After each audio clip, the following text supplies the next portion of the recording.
మునిపటిలాగానే రాజధాని ప్రాంతం కార్మికులు యంత్రాల సందడితో కలకల్లాడుతోంది. దీంతో జగన్ తన పాత శైలిలో అమరావతిపై విషం చిమ్మడం ఆరంభించారు.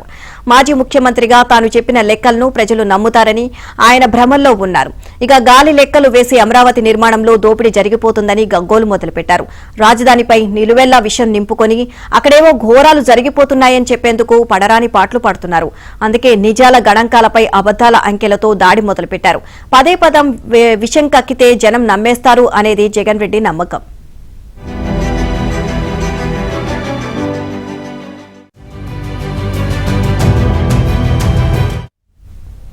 అమరావతిలో సచివాలయం, విభాగాధిపతుల ఆఫీసులు, అధికారుల నివాస సముదాయాల నిర్మాణం చేస్తున్న సంగతి తెలిసిందే. చదరపు అడుగు నిర్మాణానికి 10,000 నుంచి 13,000 దాకా ఖర్చు పెడుతున్నారని జగన్ తాజాగా ఆరోపించారు. అయితే ఏ భవనం పైనా అంత ఖర్చు లేనేలేదు. అధికారిక లెక్కల ప్రకారం సవరించిన ధరల మేరకు చదరపు అడుగు నిర్మాణానికి కనిష్టంగా 5,000, అలాగే గరిష్టంగా 6,884 మాత్రమే వ్యయం అవుతోంది.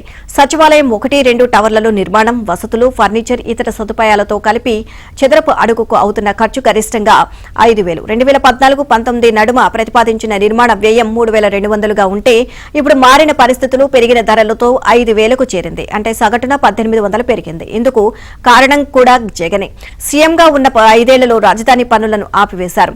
ఇక అప్పుడు ఈ పనులన్నీ చేసి ఉంటే ఈ పాటికి సచివాలయం బ్లాకుల నిర్మాణం జరిగేది.